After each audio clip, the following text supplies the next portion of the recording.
अगर इस देश को आज 70 सालों में हमारे लिए रहने लायक नहीं बनाएगा, रहने योग्य नहीं बनाया गया, अगर इन 70 सालों में हमारे लिए अच्छा एक व्यवस्थित देश नहीं बनाया गया, तो उन निकामों और निकम्मों को वहां से निकालना हमारी कर्तव्य होती है। वहां से उनको हटा दो। मैं तो अपनी गलत शब्द नहीं इस्तेमाल करता, लेकिन उससे मैं गलत शब्द के लोग क्या करते हैं कि इन लोगों ने हमारी जीवन दी ऐसी बना दी कि यहाँ पे हम रहने को मजबूर है। और इस तरह रह रहे पिंजरे में सच्ची जैसा बंद होता है, इस तरह रहने की इच्छा नहीं है, ये भी रह रही है।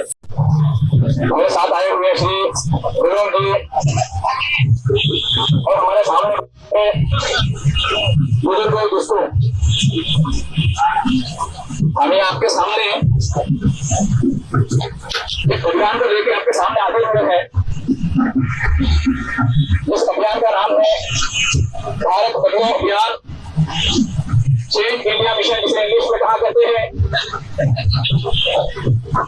ये सिर्फ एक क्रांतिकारी लोग हुआ करते थे, अपने प्राणों की आहुति दिया करते थे, और वो इसलिए दिया करते थे इस देश के लोग अपनी सहूलियत से महरूम ना हो, इस देश के लोगों को शोषण से बचाया जाए, शासन के नाम से शोषण चलती है उससे बचाया जा सके। और उन्हीं से प्रेरित होकर हमने एक मुहिम चलाई है। इस क्रांतिकारी मुहिम का नाम है भारत बचाओ अभियान। हम सचमुच भारत को बदलना चाहते हैं। उस बदलने की तस्वीर क्या होगा, उस तरफ आपकी ध्यान और मन को आकर्षित करने की कोशिश करूंगा।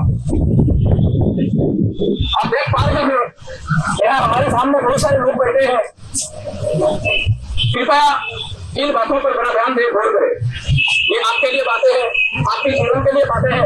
इतनी दिन आपने अपनी जिंदगी से गुजार चुके हैं, उसका तो कोई हिसाब नहीं है, लेकिन आगे आने वाली जिंदगी आपके हाथ में है, आप बता सकते हैं कि हम बात नहीं करते।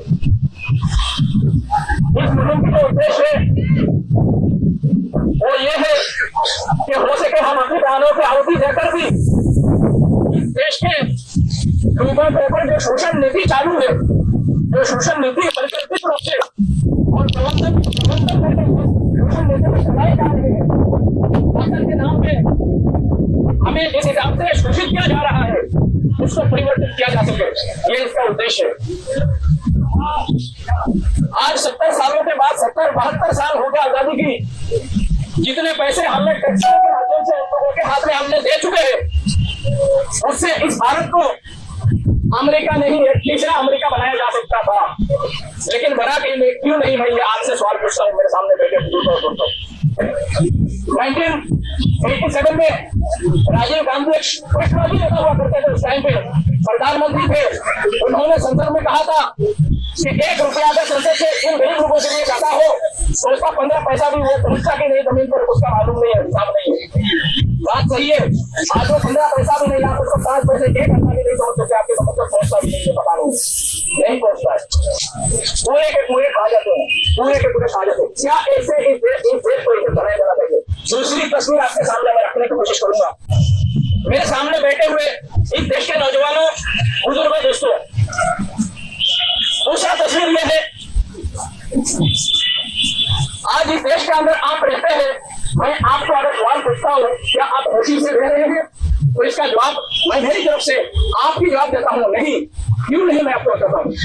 आज मैं अगर इन झूठे फंदेबाज और धोखेबाज नेताओं के सामने, संसद के सामने 100 करोड़ वीजा लेकर बैठूंगा तो आप में से कोई भी नहीं लेकर वीजा खरीदना, मैं अगर आपको बताता हूँ। और दूसरे पहलू आपको बताता हूँ, मैं अगर इस देश के अगर राजा हूँ और मैं इस देश की इमिग्रेशन सिस्टम बंद कर देता हूँ, पासपोर्ट सिस्टम बंद कर देता हूँ, और मैं कहता हूँ कि आप यूपीआई जा सकते हैं, आप गल्फ कंट्री जा सकते हैं, आप यहाँ से निकल सकते हैं, आप चले जाइए, आप कितने लोग मुझे बता दीजिए। क्योंकि यहाँ की लाइफ स्टाइल सही नहीं है, यहाँ की रहने की स्थिति सही नहीं है।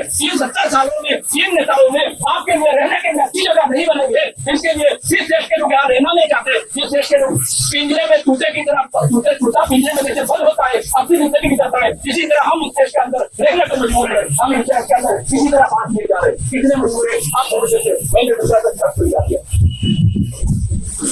मैं अगर कोरोना बेचता हूँ या मैं इस देश की राजा होता हूँ और मैं इस देश से इमिग्रेशन सिस्टम, पासपोर्ट सिस्टम बंद कर देता हूँ, मुझे मालूम है 100 दिन की जगह ये देश खाली हो जाएगी।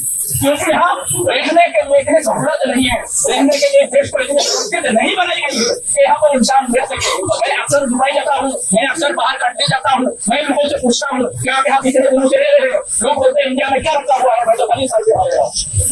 लोग बोलते यहाँ से जाने वाला आदमी यहाँ वापिस नहीं आना चाहता, बहुत माया मोहब्बत प्रदेश से लोग इंडिया का नाम सुनते होते हैं तो वो करते हैं, लेकिन यहाँ रहने की स्थिति अच्छी नहीं है, इसके लिए वापिस नहीं आना चाहते। मैं आपको दूसरा कभी नहीं दिखाना चाहता था। भाइयों और मेरे दोस्तों, बुजुर्गों, आप बात समझेगा मैं क्या कहना चाह रहा हूँ। अगर इस देश को आज 70 सालों में हमारे लिए रहने लायक नहीं बनाएगा, रहने योग्य नहीं बनाया गया, अगर इन 70 सालों में हमारे लिए अच्छा एक व्यवस्थित देश नहीं बनाया गया, तो उन निकामों और निकम्मों को वहां से निकालना हमारी कर्तव्य बनती है। वहां से उनको हटा दो। मैं तो अपनी गलत शब्द इस्तेमाल करता, लेकिन उससे में गलत शब्द हटा देते हैं कि लोगों ने हमारी जीवन स्थिति ऐसी बना दी कि यहाँ पे हम रहने को मजबूर है, और इस तरह रह रहे हैं पिंजरे में पक्षी जैसा बंद होता है, इस तरह रह रहे हैं, शिक्षा नहीं है, फिर भी रह रहे हैं। आप अगर मैं इनमें से भाइयों में से किसी को एक दो अमेरिका भेज देता हूँ और मैं तो आप अमेरिका हो गए, मेरे भाई मुझे ये तो मालूम है वहाँ जाकर उनको टैक्सी करना पड़ेगा या वहाँ पर किसी की झाड़ू पोछा करना पड़ेगा, फिर भी उनको मालूम है वहाँ की झाड़ू पोछा करने वाले की लाइफ स्टाइल बहुत अच्छी है, जो कम से कम उसके पास मामले होते रहेंगे, कम से कम उसके पास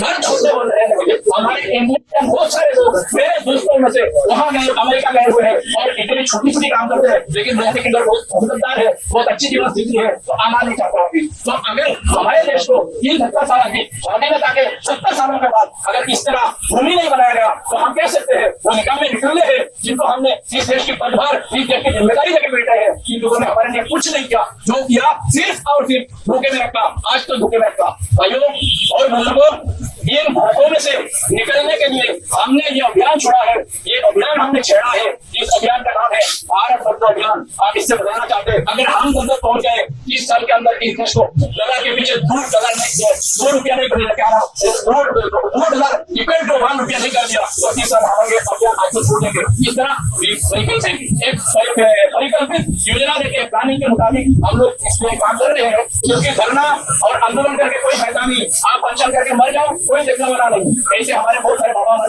गए, भूखा रख के मर गए, कोई किसी ने नहीं सुना, किसी ने नहीं सुना। अनशन करोगे बैठोगे तुम्हारी बात कोई सुनने वाला नहीं है, क्योंकि आपकी सुनने वाले सुनने को बैठते ही नहीं है, इनकी अंदर की बातें बहुत कड़वी है जो आपको शायद माहिती नहीं है। मैं आगे जाके ये सब माहिती आपके साथ शेयर करूंगा, जब बड़ी प्रोग्राम होगी हमारी दिल्ली के अंदर, रामलीला मैदान वगैरह, हम बहुत बड़े बड़े प्रोग्राम करेंगे, उस टाइम पे इनको तो नंगा करके रख देंगे, वो तो आपको बताएंगे कि उनकी हकीकत क्या है, वो किस तरह आपको लूट रहे और कौन लोग इकट्ठे होकर लूटे।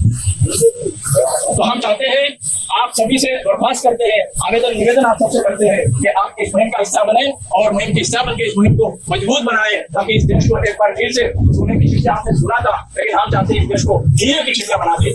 यही हमारी संकल्प है। इसी प्रतिबद्धता के साथ मैं खास करके आज इस वक्त यहाँ मैं अपनी वाणी को, अपनी व्याख्या को खत्म करता हूँ। आप सबका बहुत बहुत धन्यवाद। Thank you.